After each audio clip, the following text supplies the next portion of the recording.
this edition of the 6 p.m. newscast on Equinox Television, campaigns ahead of the country's municipal and legislative elections enters day 2 today with promises of total change across the country by the aspiring municipal and legislative candidates. Those are the views of some politicians here in the economic capital, Douala. And also in this newscast, they announced support funds for campaigns still unavailable. We shall be telling you more on that just after the break.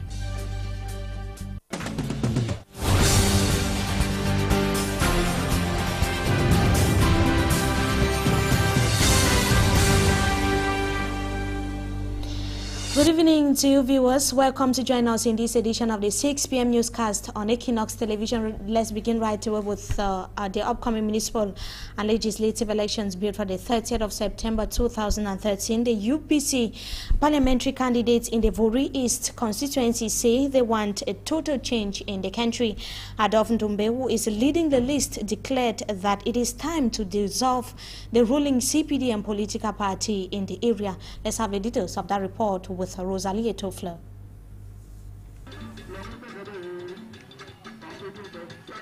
The launching by the UPC Vuri East rather looks like an enlarged meeting.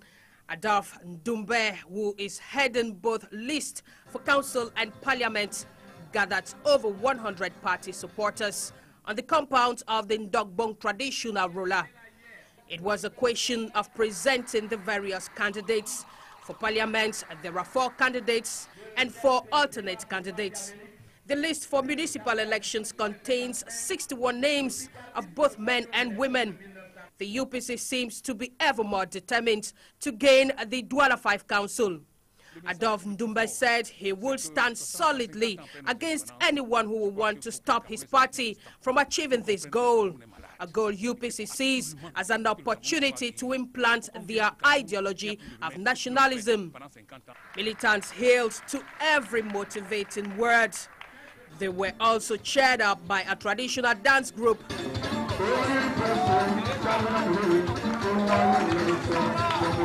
The main candidate, Adolf Ndumbe, expressed himself most of the time in local language. While the kickoff is done, and the UPC is en route for seats in parliaments and councils. Still, as far as the upcoming municipal and legislative elections in the country is concerned, the SDF wants to make the Tiko subdivision, that is in the Fako division of the southwest region of Cameroon, a stronghold during the council elections. The head of the SDF list in the Tiko municipality, that is Daniel Mokondo, was speaking during their launching campaigns that took place yesterday, as Derek Jato reports.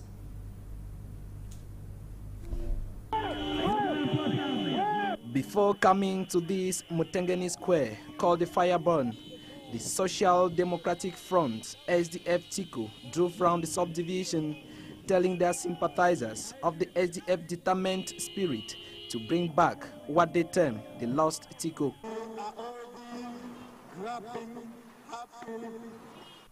At every stop point, the presence of Mr. Mokondo Daniel Ngande, head of the SDF list for Tiko municipal elections, generated euphoria, and his entry into the Mutengeni rally ground was celebrative.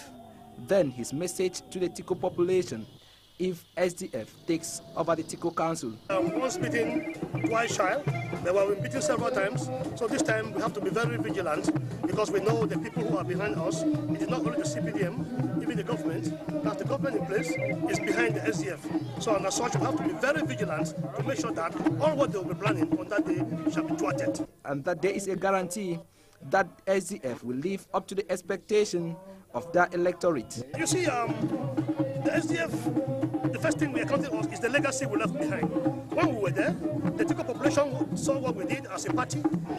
And secondly, we know that in the SDF, there's what they call controls. The CPDM council, nobody controls them. In the SDF, we are controlled. So if you are going against what the party has put as a working document for the council, you will be thrown off. So that puts everybody on guard, and it makes you the mayor or executive to work. To the aspiring mayor of the Tiko subdivision, the public saying by some administrators of the region that they cannot allow an SDF mayor to welcome President Biya on his way to Buea for the 50th anniversary of Cameroon reunification was unpatriotic. Derry Jato ending the report from the southwest region of Cameroon. Meantime, political parties taking part in the upcoming twin elections in Cameroon are yet to receive the partial funds of the government subvention for their campaigns. A joint release signed by the Minister of Finance and the Territorial Administration, or the Minister of Territorial Administration and Decentralization, Rene Emmanuel Sadi, last Friday had called on the various politicians vying for posts in the upcoming twin elections in Cameroon to come up for the funds. But party officials who answered present at the State Treasury today in Yaoundé say that they received nothing. Those are of course the images of the Finance Ministry in Yaoundé Central region of the country, where the political parties vying for posts in the upcoming municipal and legislative elections visited today in Yaoundé Central region to collect their state support funds for their campaigns. And these are, of course, a package for the upcoming municipal and legislative elections. Just to add that Roland Akong shall be coming up at exactly 6:30 p.m. tonight to tell us more as far as the municipal and legislative elections is concerned. Meantime, militants of the Cameroon's People's Party, that is the UPC political party, that is the UPC, Union de Population du Cameroun rather, have commemorated the death of one of their leaders, that is the founder of the said political party, Ruben Omniobe. The ceremony took place at the site of his assassination that was in the central region of Cameroon. Let's have the details of that report for Hansen Chanchi. It was a memorable march towards the site where one of the most brilliant political thinkers and organizers after the Second World War in Cameroon, Ruben Omniobe, was assassinated. Militants of the Cameroon's People's Union came out in their numbers to tell Omniobe, even in his grave, that they will never let him walk alone. Je m'engage à lutter, mourir pour les idéaux. They promised that as September 30 twin elections approaches, they will hold strong to the ideologies of the late Omniobe. Jamais trahir l'UPC. Assassinated in this area, where he sought refuge during persecution, Omniobe's relics can still be found. C'est la marmite qui lui servait, l'une des marmites qui lui servait pour la cuisine.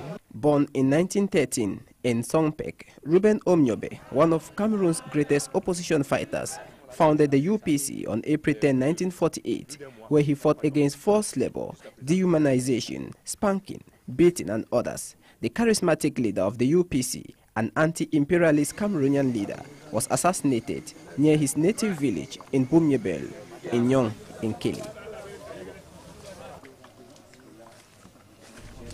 And here in the country's economic capital, Douala, a 30-year-old man at Makepe Misoke, that is a neighborhood in the city of Douala, has committed suicide by hanging.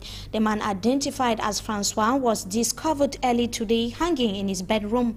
It remains unknown what motivated a 30-year-old man to commit such an act, but reliable sources have cited marital problems as the principal factor. We hear that the wife of the deceased left their house a few days ago after a confrontation between the two. His remains were ferried to a local hospital mortuary. Meantime, elements of the 10th Police District have opened investigations. And the whereabouts of one of the children who disappeared in the forest, that is in Malimba, is still unknown. This is few days after 8 out of the 9 children were discovered and ferried to hospital for treatment. A prayer session was therefore organized by the people and elites of the Mwanko subdivision to meditate over the situation. The senior divisional officer seized the opportunity to caution the locals to be vigilant and also warned that tough sanctions await those behind the disappearance of the children. And the various combinations to play the final or the third and final round of Africa's qualifiers ahead of the 2014 World Cup bill for Brazil is already known, or the combinations are known already. We have Cameroon to play against Tunisia. Their first encounter is going to take place next month, and the next encounter, that is the away leg match or the return leg match, is going to take place here in the country. Let's have the various combinations with our reporter Eto Rosalind Fleur. Tunisia to confront Cameroon was the least of expectations. Tunisia in the last round had been beaten by the Blue Sharks of Cape Verde 0-2.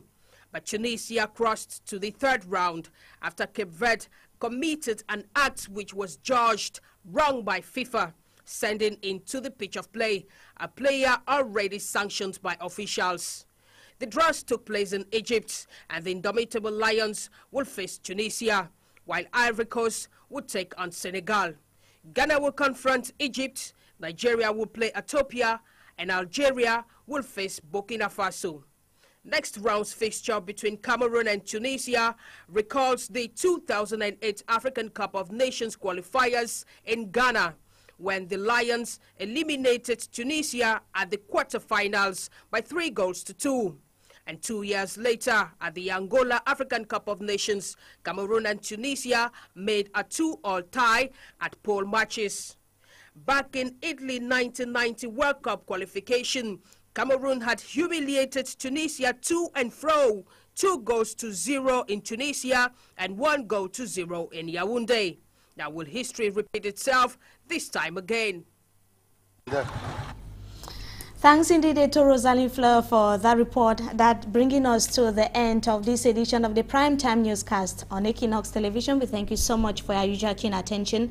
A special program consecrated or confined, or a special program for the upcoming municipal and legislative elections will be coming in just a jiffy, and that's going to be presented by Roland Akong. We shall be having in-depth analysis as well as commentaries from our guests, the various politicians vying for posts in the upcoming twin elections in Cameroon. We thank you so much once again for having joined us in this edition of the 6 p.m. newscast on ATV. Good evening once again, and have a wonderful stay in the company of our programs.